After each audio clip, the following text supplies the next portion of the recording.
There are moments in a hospital that stop time. Not the chaos of a code blue, not the frantic shuffle of gurneys, not even the sound of a flat line. The moments that truly stop time are the quiet ones, the ones where you notice something no one else does, where your body knows before your mind catches up. My name is Colette Farrow. I am a registered nurse at a VA-affiliated hospital in San Antonio, Texas. I have been doing this work for 11 years. Before that, I spent 6 years in the United States Army, serving 2 tours as a combat medic in a classified support role that I am still, technically, not permitted to discuss in detail. I came home, went to nursing school, and told myself I had left that world behind. I was wrong. What I am about to tell you happened on a Tuesday night in the middle of a shift I almost called in sick for. It involves a Marine with no pulse, a tattoo I recognized from a manual that was never supposed to exist outside of a secured facility, and a realization that nearly destroyed everything I thought I knew about why I survived when others did not. I have never told this story publicly. I have rehearsed it in my head 1,000 times. In the car, in the shower, in the minutes before sleep, when the hospital feels very far away and the past feels very close. Tonight, I am finally telling it. Drop in the comments where you are watching from. I genuinely love knowing how far these stories travel. It reminds me that what happened that night matters beyond the walls of that hospital. It was 2:17 in the morning when the paramedics came through our doors. I remember the time exactly because I had just refilled my coffee and was standing at the nurse's station reading a chart update. The radio crackle came first, then the double doors burst open, and I heard the lead paramedic say the words that every ER nurse recognizes as the worst possible combination. No pulse, no response, unknown downtime. The patient was a male, appeared to be in his mid-30s, lean and muscular, dressed in civilian clothes, dark jeans, a gray long-sleeve shirt, no wallet, no phone. The only identification on him was a set of military dog tags tucked inside his shirt collar. His skin was pale, lips slightly blue, and the monitor we attached showed a flat, unresponsive line. The attending physician called it 3 minutes of resuscitation attempts, no response. He looked at the clock. Time of death, 02:19. Everyone in that room exhaled, except me, because in the stillness that followed, that particular silence that falls over a trauma bay after a loss, I was standing at the foot of the bed, and I saw it. It was so small that it should not have been visible. A rise, not a breath, not a gasp. A controlled, deliberate, almost mechanical elevation of the chest that lasted less than 2 seconds and then disappeared. The room was already moving on. Someone was reaching to remove the leads. I held up my hand. Wait. Everyone stopped. I walked to the bedside, leaned close, and watched. 15 seconds passed. Then it happened again. That same shallow, timed rise. A pause. Then stillness. I knew exactly what it was. I had read about it in a survival manual during my second tour, a technique developed for operatives in situations where capture was imminent, a way of slowing respiration and heart activity to near undetectable levels while maintaining enough oxygen to stay conscious. It required months of training. It was not something a civilian could fake. And it was not something you would ever see in a hospital unless the person in front of you was not dying. He was hiding. I looked down at his left forearm. Just below the edge of his sleeve, barely visible under a smear of dried blood, was a tattoo, a black equilateral triangle, no larger than a quarter, with a single horizontal red line drawn precisely through its center. I had seen that symbol once before, in a briefing document that was collected and shredded before we left the room. My hands were completely steady. My voice was not. "He is not dead," I said. "Resume resuscitation. If this story already has you holding your breath, you are exactly who these stories are made for. Subscribe to the channel right now, because what comes next is going to change everything you think you know about what happened that night." The attending physician looked at me like I had lost my mind. I do not blame him. On paper, the patient had no pulse, no response to stimulus, and no documented medical history that would explain a spontaneous recovery.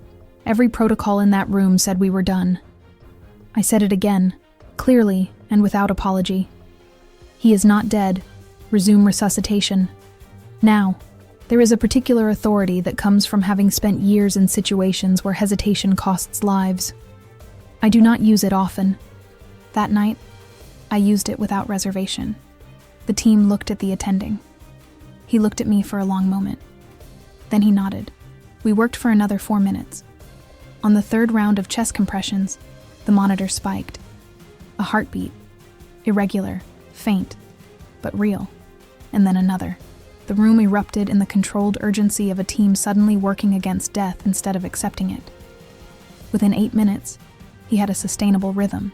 While the team stabilized him, I pulled the dog tags from his collar and read the name embossed on the metal. Voss, Daniel R. Blood Type O positive. No religious preference listed. No unit designation, which was unusual. Dog tags typically include a service branch identifier. These had none. I ran the name through our hospital intake system. The file that came back was 3 lines long. Name, Daniel R. Voss. Status, classified. Access restricted. Contact Department of Defense liaison for further information. That was it. No medical history. No emergency contacts. No allergies. No prior admissions. No unit affiliation. No rank listed beyond the word sergeant, embedded in a secondary identifier field. A man who, according to every database available to me at 2:30 in the morning, had no past. I stood at the computer terminal for a long moment, reading those 3 lines over and over. Then I went back to his bedside and looked at his hands. The hands of a wounded soldier look a certain way.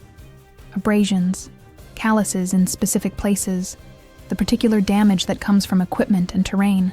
I had seen it enough times to read it like a language. Voss's hands matched that profile. But on both wrists, barely visible beneath the tape from the IV lines, there were marks. Friction burns. The kind left by restraints worn for an extended period. Some of the marks were weeks old, faded to a dull pink. Others were fresher, days old, still raised at the edges. This man had been restrained. Repeatedly. And recently, I pulled his sleeve back slightly to confirm the tattoo, the black triangle with the red line. Up close, the ink was clean and precise.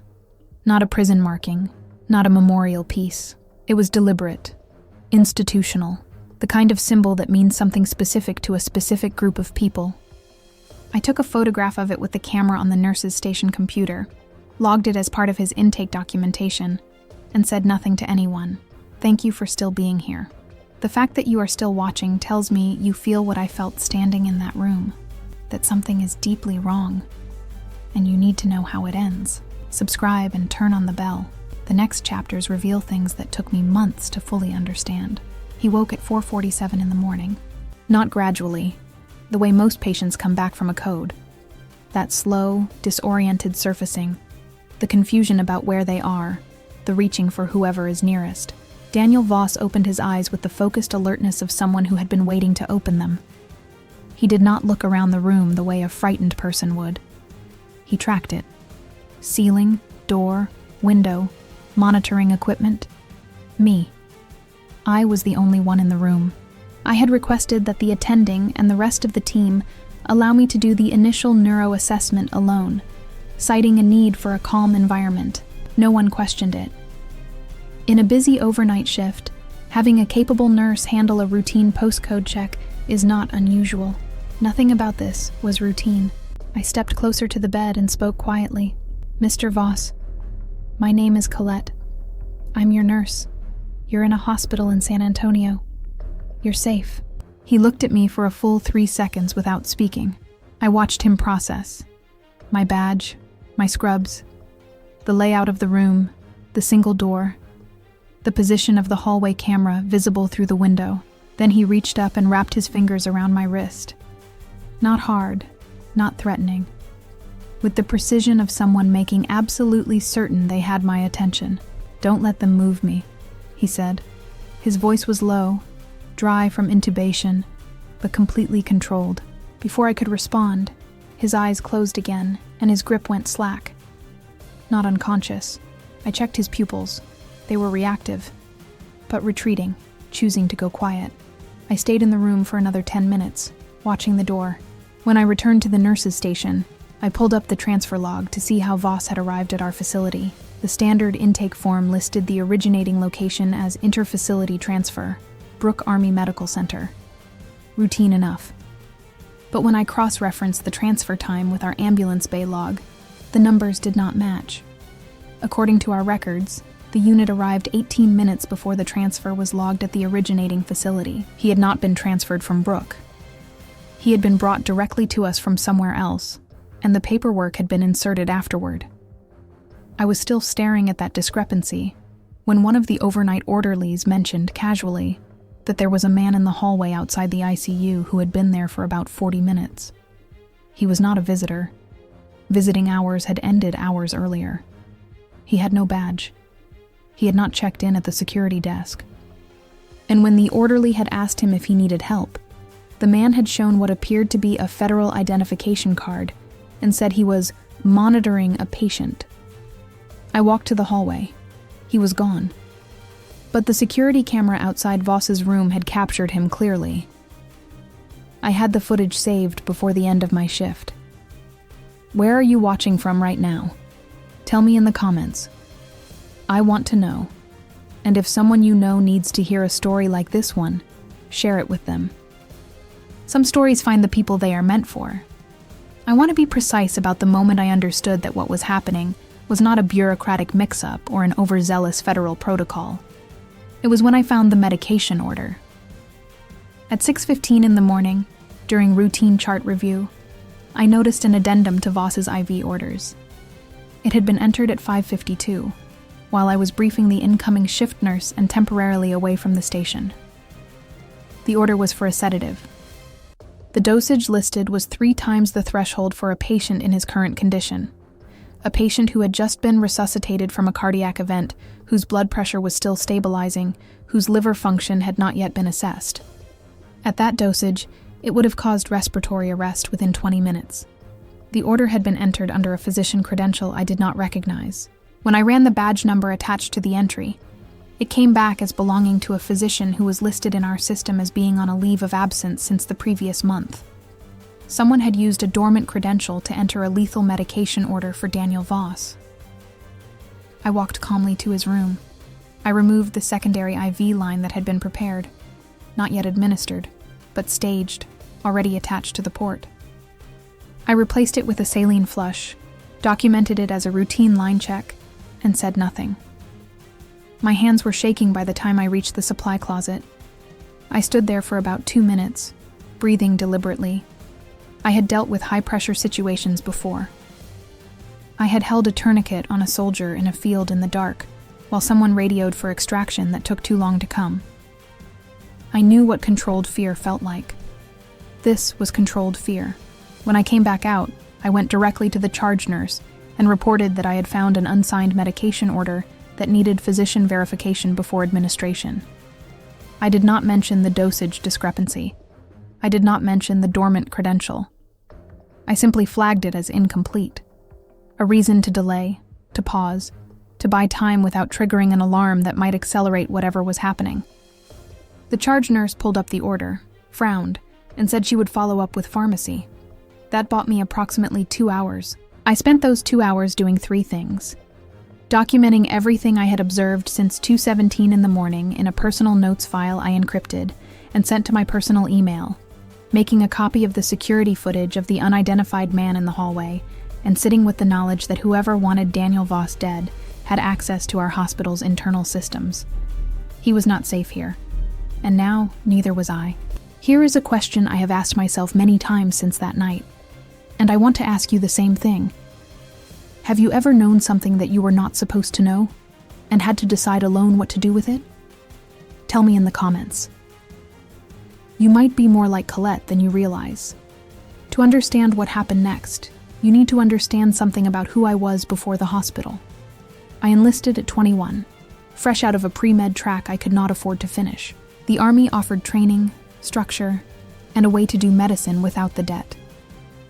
I completed combat medic certification, faster than anyone in my cohort. I was selected, in my second year, for a classified support role that I was told, and am still legally bound to describe only as a Special Operations Medical Assistance Program. I was not Special Operations. I was the person who kept Special Operations alive when things went wrong. My unit operated out of a non-disclosed location and was referred to in internal communications by a designation I am not going to repeat here. What I will tell you is that during my time in that role, I received training that went well beyond standard combat medicine. Survival protocols, resistance to interrogation, field procedures for circumstances the Geneva Convention does not fully cover, and one particular survival manual, physical copy only, no digital record, that covered techniques used by operatives in denied areas. That manual included a section on controlled respiratory reduction, a method of slowing the breath and heart rate to near undetectable levels by combining specific diaphragmatic control with a meditative focus protocol. The manual noted that the technique required a minimum of 12 weeks of daily practice to execute under stress. It was not theoretical. It was operational. I had read that section once, memorized it the way you memorize things in an environment where your life might someday depend on retention, and then watched the manual get collected, logged, and removed from the room. That was 8 years before the night Daniel Voss came through our doors. I had told myself for years that I kept those memories filed away, because they were simply part of my training history, background noise from a chapter of my life I had deliberately closed.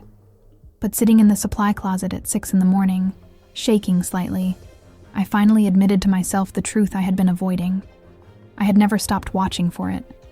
In every resuscitation, in every unresponsive patient, there was always a part of me that lingered an extra second, checked one more time, looked for that particular pattern of breath that the manual described, because I had been taught that if you ever encountered it, it meant the person in front of you had received the same training you had. And if they had received the same training you had, they were part of a world that officially did not exist. Daniel Voss did not just share a breathing technique with me. He shared a history, and someone, somewhere, had decided that history needed to be erased. He was fully awake when I came back to his room at 8 a.m. The overnight team had completed handoff. The day staff was settling in, and I had no clinical reason to be in his room. I came anyway. I told the charge nurse I was doing a follow-up check on the IV line I had flagged earlier. She nodded without looking up from her screen. Voss was lying with his eyes open, tracking the ceiling in the focused, measured way I had already come to associate with him.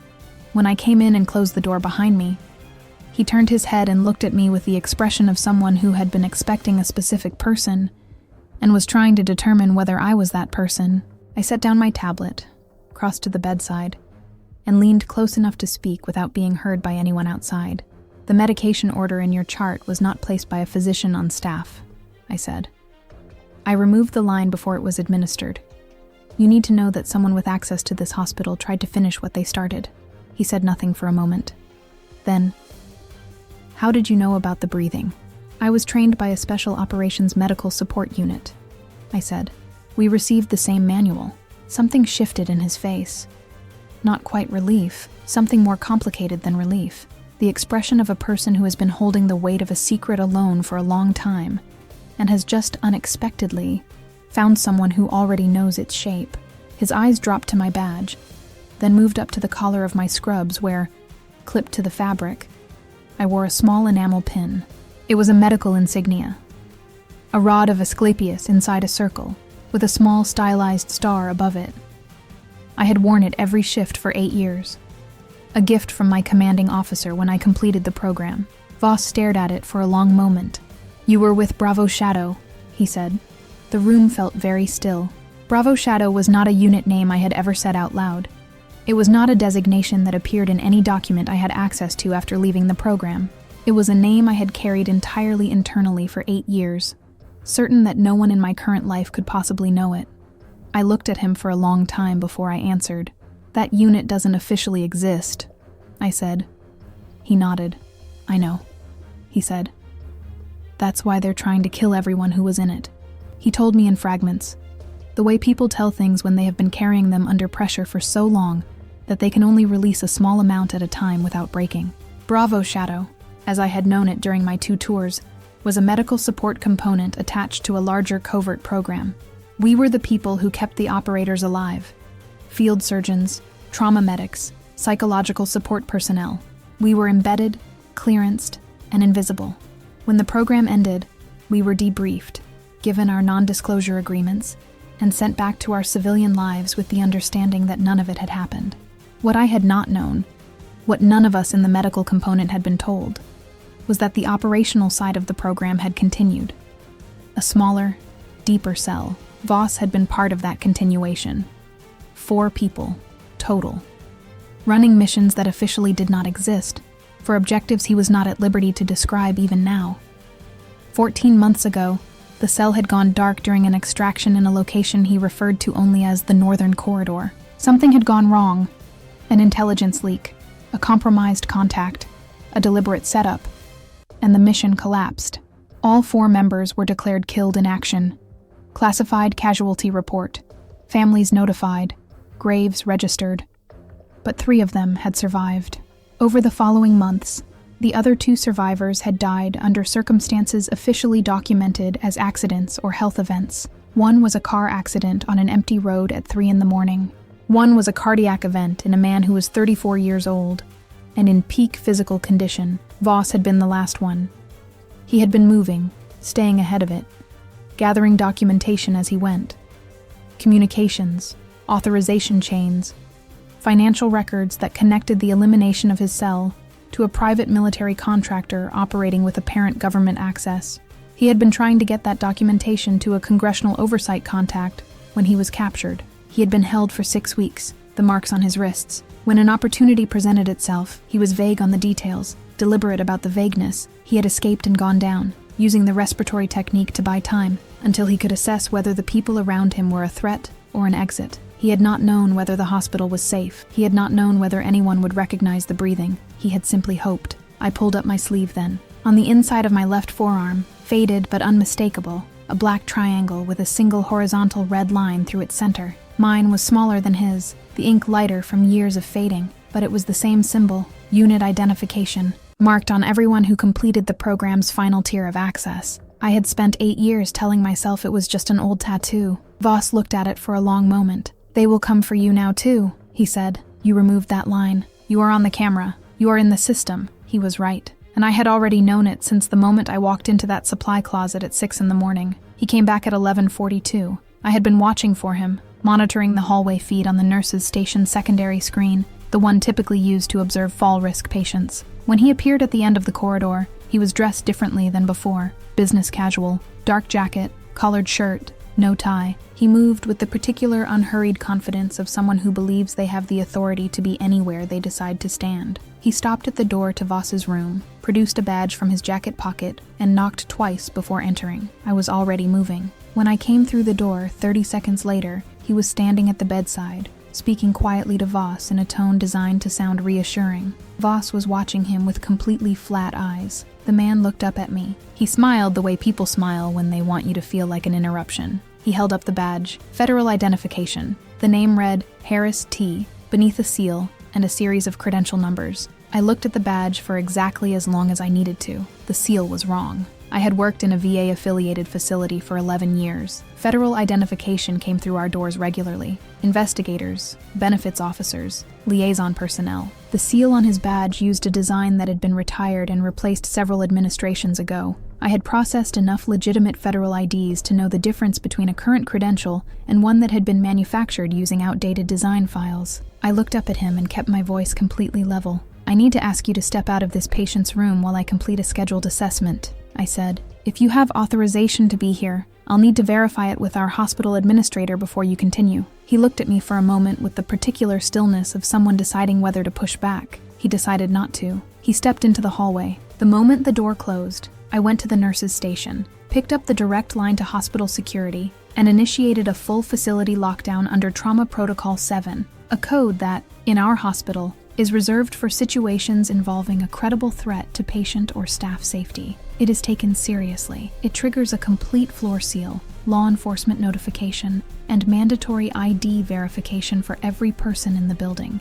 Security arrived at his location in under 4 minutes. His real identification, found in a secondary wallet in his jacket pocket, identified him as a contract employee of a private security firm with federal contracting credentials. The firm's name I will not repeat here, because the investigation was still active when I last gave a formal statement. He was detained. The floor was secured. And for the first time since 2:17 in the morning, I sat down. The federal investigators, the real ones, arrived at our facility by early afternoon. I will not describe the specific agency because the investigation remained under partial seal for months, and I have been advised to be careful about what I characterize as confirmed versus alleged. What I will say is that they arrived quickly, they were thorough, and they treated me, from the first conversation, as a witness rather than an obstacle.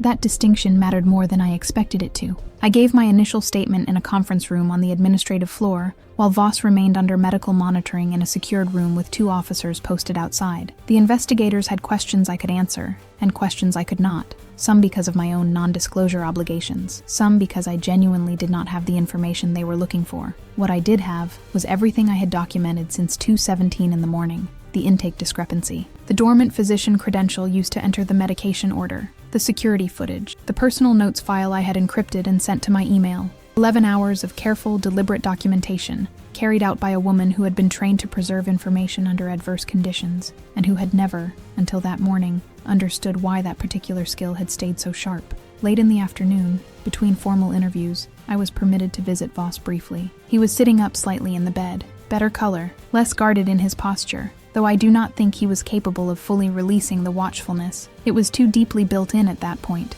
perhaps permanently. I pulled the chair close and sat down. He looked at me for a moment, with the quiet of a person who has a great deal to say, and is uncertain where any of it should begin. "I did not know if anyone would recognize the breathing," he said finally. "I had been doing the protocol for almost 3 minutes when your team started to leave the room. I did not have a plan beyond that." I nodded. "I almost called it," I said. "I had looked at that monitor for a full minute before I saw it. I was this close to walking out. What made you stay?" I thought about that. About the years of extra seconds at the bedside of unresponsive patients. About the pin I had never removed. About the particular way my body had gone quiet and alert at the same time. The way it had been trained to go quiet and alert when something in a situation did not match the surface information. "I remembered," I said. "I had filed it away for 8 years and told myself it was just old training, but I remembered." He reached over and put his hand briefly over mine. Not a romantic gesture, something older and more specific than that. The acknowledgement between 2 people who have shared a weight that most people will never understand exists. "Thank you," he said. "There is nothing else I know how to add to that." 3 weeks after that night, I sat in a quiet conference room on a floor of a building I am not going to name, giving what my attorney called my final formal statement in the initial phase of the investigation. The contractor who had been detained in our hospital was in federal custody pending charges I am not at liberty to detail. The private military firm he worked for was under congressional inquiry. The dormant physician credential that had been used to enter the lethal medication order had been traced to a system access point that the investigators were characterizing, in their communications, as a significant internal security failure. Daniel Voss was in a protective relocation program, recovering physically, participating in a separate proceeding that I was not part of. When I returned to work after my statement, I came back to the same hospital, the same scrubs, the same overnight shift with the same broken vending machine on the 2nd floor, and the same view of the San Antonio skyline going gray before dawn. I checked the supply closet where I had stood shaking at 6 in the morning. Someone had reorganized the gauze rolls. Everything looked ordinary. I have thought in the weeks since about what I would say if anyone asked me how I knew, how I recognized a technique filed away for 8 years, in the back of a mind focused on IV lines and discharge papers and the 1,000 small decisions that make up a nursing shift. The honest answer is that I do not fully know. Training stays in the body in ways that are not entirely rational. Some things are carried not as memories but as instinct, as the particular quality of attention that gets activated when something is wrong in a way you cannot yet name. I saved a man's life that night. I also stopped an attempt on his life. I also, in the process, confirmed that I am connected to a chapter of my own history that is not finished, not fully understood, and not entirely safe to carry. I keep the pin on my collar. I kept it through the interviews, through the statement, through every shift since. My commanding officer gave it to me when I completed the program. She said, when she pinned it on, that it was a reminder not that I had survived something, but that I had learned something that would matter later in ways I could not predict. She was right.